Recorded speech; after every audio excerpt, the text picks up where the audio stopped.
L.A. Marzulli ha realizado un extenso trabajo de campo en todo el mundo, investigando evidencia de gigantes, también conocidos como Nefilim, descubiertos y encubiertos en los Estados Unidos y otros lugares por organizaciones poderosas como el Instituto Smithsonian.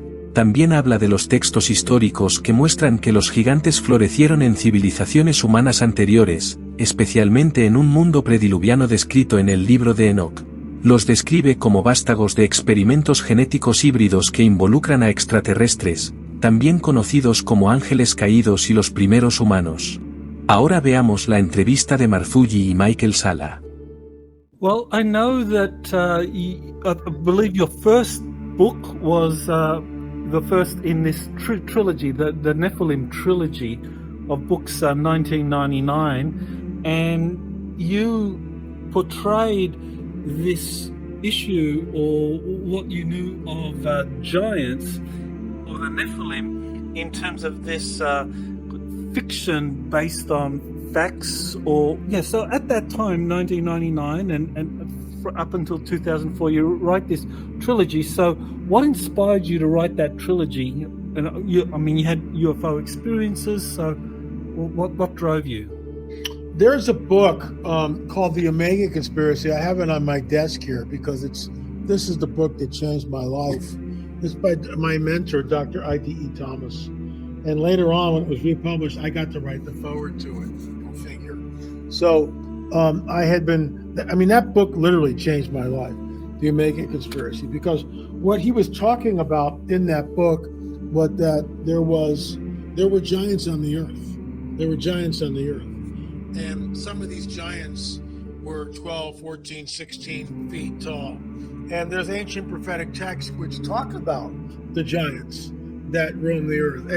And so the idea, and this is where, in Raiders of the Lost Ark, Indiana, I'm sure you guys know that when he drives the motorcycle into the library and he looks at the guy studying the books and he goes, "You got to get out of a library." And that's true. You got to get out of a library. You got to get out and see some of these sites and look at the evidence and do your own research. And the library's great. It's a foundation, but there's nothing like going to Catalina Island and looking at photographs from 1911 and 1919 and 1921, and there is. Let me show you the photograph here, which yours truly discovered years ago, which wound up in the that's a ticket. Return to Catalina. So this is the picture that I discovered in the archives right there. That's the picture. And it shows Ralph Glidden, 1919. He's employed at this time by the Hay Museum. In front of him is a really big guy. Okay, really big. He's about 9 feet tall, and that's what I mean. You get out and you start doing some research, and lo and behold, these things start to come to light. So when we go back to the museum, I think it's like right in here. Hold on, let's see if I can find it. The museum does this. There's the picture. They cropped the giant out of the picture. So of course we filmed all that, and that went viral. So being on the trail, this has been like a lifelong quest since I was a kid. My paradigm has shifted since I was a kid, but it's the same curiosity that drives me to create these films, create these books. There were giants here. There's no doubt about it. We have evidence of it. That one picture that I just showed you from the Catalina Museum. And then they redact the giant out of the picture. Why would they do that? Why? Can you imagine if you put on the marquee at the Catalina Island Museum, come see the authentic pictures of the Catalina Island giant?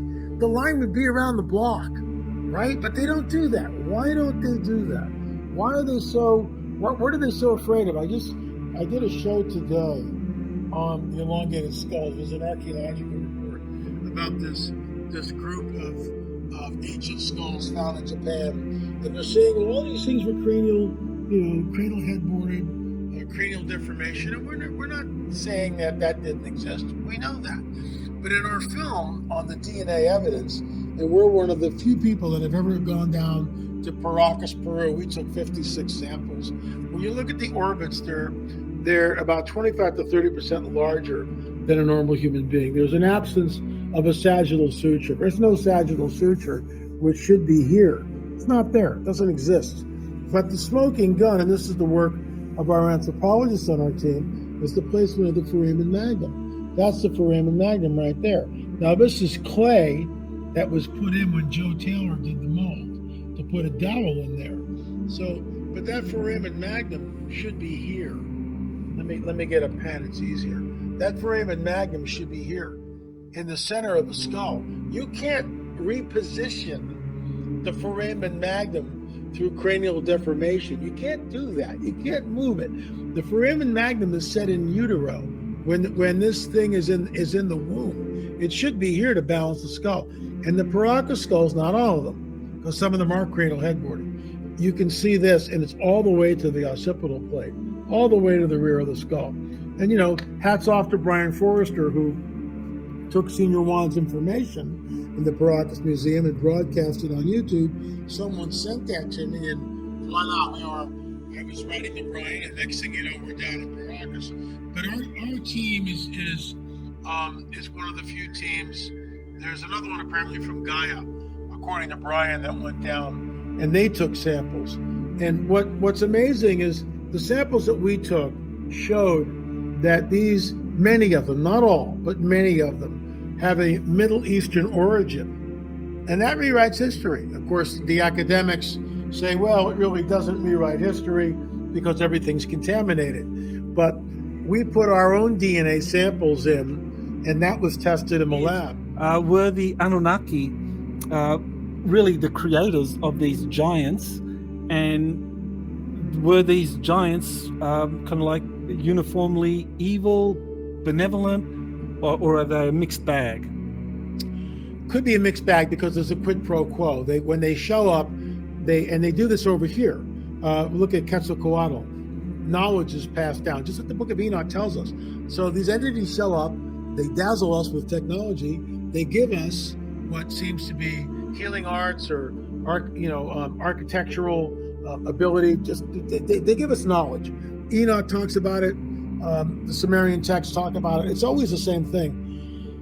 What's the end game? What do they want? They want to be worshipped. They want to be worshipped. And that we see this repeated over and over and over again. They want the worship. And you have to ask yourself and go, well, why are these, what's going on here? But it's the same deal until Moses and Eran show up thousands of years afterwards. I mean, the Anunnaki are here, they're doing their stuff. There are city-states and it's all wiped out in the flood, and it's all gone. And then the whole thing starts up again. And then you get these two guys, Moses and Eran, who show up in Egypt.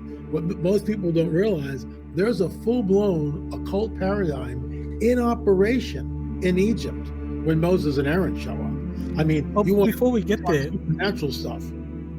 So before we get to Moses and Eran, what I'd like to kind of like get you, because you said something very interesting, that these Anunnaki wanted to be worshipped. But when we go to the foundational texts like the Enuma Elish and the Atrahasis, it's very clear that the Anunnaki created these different human bodies.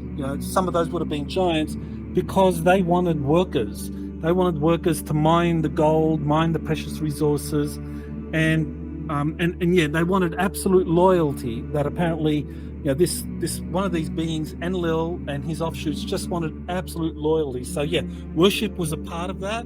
But another one of the Anunnaki, Enki, he apparently seemed to be more of a free thinker. He wanted the humans to be intelligent, free thinking, and think for themselves. So that seemed to be the conflict. So I just wanted you to kind of dig a little bit into the dynamics of what the Sumerian texts tell us about the Anunnaki, how they had different philosophies about how humans and giants would be exploited, and this kind of idea of free thinking, wise humans backed by, say, the Enki faction, and these worshipping kind of like warlike humans and giants that are supported by the Enlil faction.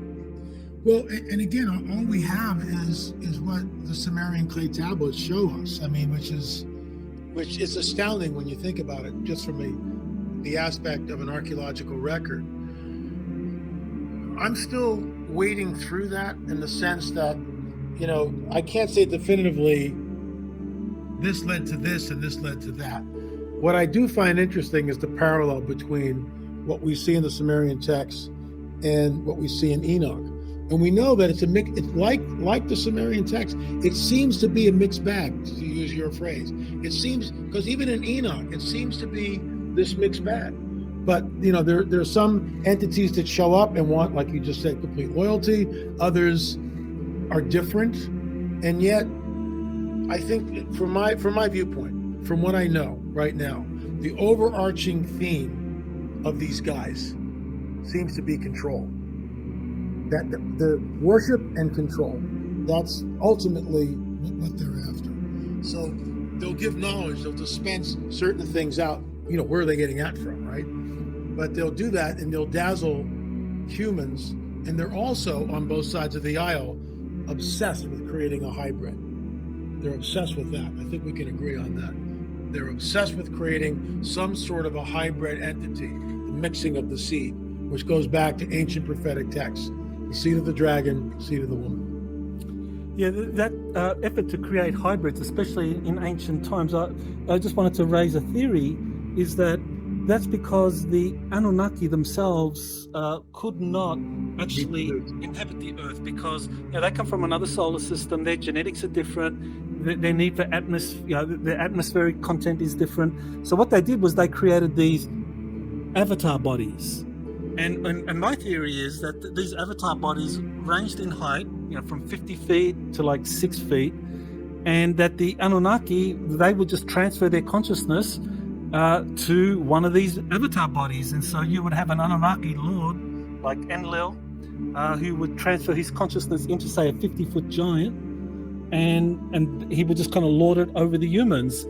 So, yeah, what do you think of that theory, that the Anunnaki created these hybrid bodies and these different giants because they wanted avatars for their consciousness to be transferred, and that they preserved these bodies, which is why they have, like the mounds and different secret places where they have stasis chambers with these giants perfectly preserved, because these are avatar bodies for the Anunnaki. The avatar bodies, and I'll get to that in a second. We're seeing the same thing in ufology today.